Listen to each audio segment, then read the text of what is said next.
Hello students, in last lecture we discussed what is pollution and how it is created. Today we will discuss about the topic definition of air pollution and sources of air pollution and subject air and noise pollution and control BTech 5th sem civil engineering. Students, definition air pollution. Air pollution may be defined as the presence one or more contaminants or combinations thereof in air in such quantities and of such duration as may be or tend to be injurious to human, animal or plant life or property, or which unreasonably interferes with the comfortable enjoyment of life or property or conduct of business. Air pollution को परिभाषित किया गया है कि एक या एक से अधिक दूषित पदार्थ, यहाँ पे जो कंटामिनेंट्स है ये दूषित पदार्थ को कहा गया है, एक या एक से अधिक दूषित पदार्थ जिनकी कुछ मात्रा कुछ समय के लिए हवा में उपस्थित होने पर ह्यूमन, एनिमल और प्लांट्स को नुकसान होता है, या फिर कह सकते हैं कि ये अनरीजनेबली जो ह्यूमन लाइफ और जो प्रॉपर्टी है उसके कंफर्ट एंजॉयमेंट में जो परिवर्तन होता है उसे हम एयर पॉल्यूशन की श्रेणी में रखते हैं। नेक्स्ट हम बात करते हैं एयर पॉल्यूटेंट्स। तो पिछले लेक्चर में जैसे हमने पढ़ा था कि जो पॉल्यूशन होते हैं किसकी वजह से होते हैं, पॉल्यूटेंट की वजह से। तो यहाँ पे हम एयर पॉल्यूटेंट की बात करते हैं कि जो वायु प्रदूषक होते हैं वो कैसे होते हैं।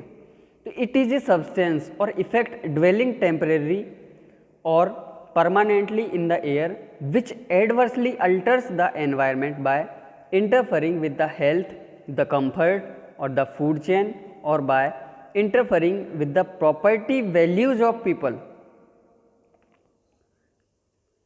तो ये वो सब्सटेंस होते हैं, जो प्रदूषक होते हैं वो सब्सटेंस होते हैं, ये अस्थायी भी हो सकते हैं और स्थायी भी हो सकते हैं। किसमें, हवा में।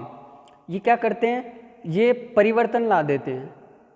किसमें परिवर्तन ला देते हैं, जो भी स्वास्थ्य होता है, जो कंफर्ट होता है, जो फूड चेन होती है, इसके अलावा जो प्रॉपर्टी की जो वैल्यू होती है ह्यूमन के लिए, इन सब में ये परिवर्तन ला देते हैं। A pollutant can be solid, large और सब मॉलिक्यूलर, लिक्विड और गैस। जो पॉल्यूटेंट होता है ये सॉलिड भी हो सकता है, लिक्विड भी हो सकता है और गैसियस फॉर्म में भी हो सकता है।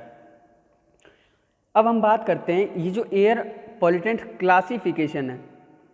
एयर पॉल्यूटेंट्स को यदि हम क्लासीफाई करते हैं तो जैसे अभी आपने देखा कि ये सॉलिड फॉर्म में भी हो सकता है, गैस फॉर्म में भी हो सकता है, लिक्विड फॉर्म में भी हो सकता है। गैसेस फॉर्म की हम बात करते हैं तो गैसेस फॉर्म की हम बात करें तो उसमें हम पाते हैं कि कंपाउंड्स ऑफ सल्फर, जो सल्फर के जो कंपाउंड हैं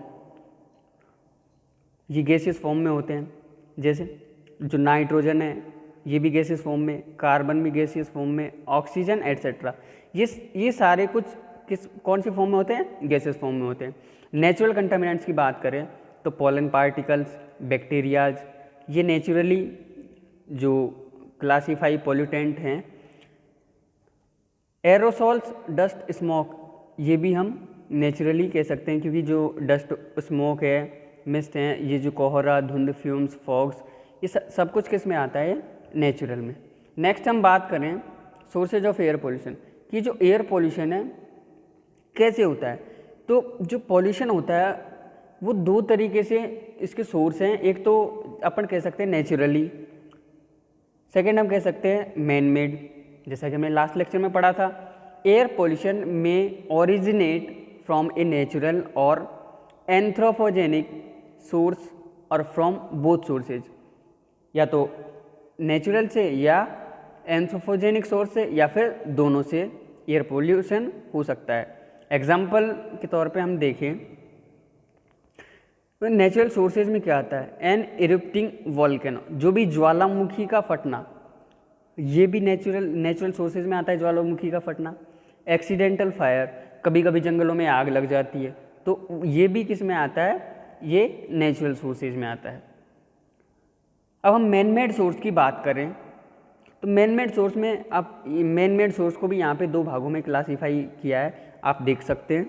जैसे मैन मेड सोर्स में जैसे इसको 2 भागों में बांटा है, जैसे stationary source first, second one is mobile sources. Next stationary sources को भी 2 भागों में आगे क्लासीफाई किया है, जैसे पॉइंट सोर्सेज, एरिया सोर्सेज। अब पॉइंट सोर्स की बात करें तो पॉइंट सोर्स को भी 2 भागों में क्लासीफाई किया है। इंडस्ट्री पावर प्लांट्स, भाई जो भी कारखानों से जो भी गैसें निकलती है, पावर प्लांट्सों से जो भी गैसें निकलती है, ये किस में आती है, मैन मेड सोर्सेज में।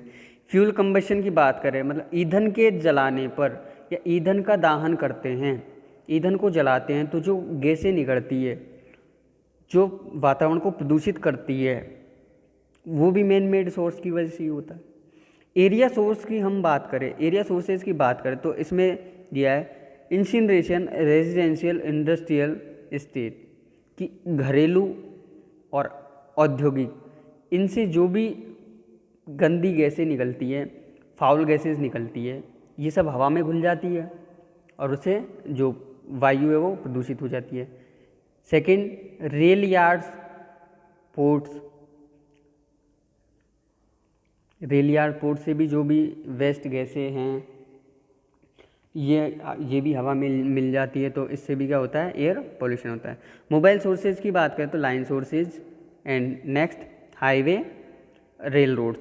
हाईवे, रेल रोड्स, जितने भी व्हीकल चलते हैं, जितने भी व्हीकल रोड पे चलते हैं सारे कार्बन मोनोऑक्साइड देते हैं, ठीक है, तो इससे भी जो एयर है वो पोल्यूशन होता है।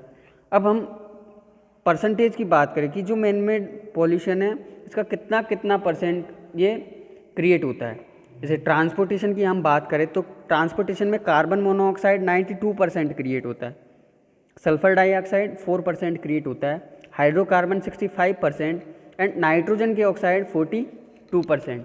इंडस्ट्रीज़ की हम बात करें तो इंडस्ट्री में हम देखते हैं कि जो कार्बन मोनोऑक्साइड है वो 4%, सल्फर डाइऑक्साइड 32%, हाइड्रोकार्बन 26% एंड जो नाइट्रोजन के ऑक्साइड है वो 21%। नेक्स्ट पावर प्लांट की बात करें तो पावर प्लांट से कार्बन मोनोऑक्साइड जनरेट नहीं होता, सल्फर डाइऑक्साइड 48%, हाइड्रोकार्बन भी पावर प्लांट से जनरेट नहीं होता और नाइट्रोजन के ऑक्साइड 32%। स्पेस हीटिंग की बात करें, स्पेस हीटिंग की यदि हम बात करते हैं तो carbon monoxide 3%, sulphur dioxide 12%, hydrocarbon 3% and nitrogen के ऑक्साइड 5%। कंबशन दाहन की हम बात करें तो carbon monoxide 1%, sulphur dioxide 4% and hydrocarbon 6% and nitrogen के ऑक्साइड 0%। इंडस्ट्रियल सोर्सेज की यदि हम बात करते तो liquid soap factory, sulphuric acid factory, plastic industry, acid manufacturing units, phosphate fertilized industry, inorganic chemical plants, metal industry और एल्यूमिनियम प्लांट्स। इन सब से क्या होता है, जो भी फाउल गैसेज हैं ये हवा में घुल जाती है और इनसे क्या होता है, जो एयर पॉल्यूशन है वो जनरेट होता है। अब इसके इफेक्ट क्या क्या पड़ते हैं। Air pollutants affects plants are sulphur oxide, fluoride component, ozone, chlorine, ammonia, herbicides, smoke etcetera. Forms of damage to the leaves, इसमें यदि हम बात करते हैं तो नेक्रोसिस, क्लोरोसिस, एब्सिशन, इपिनेस्टी।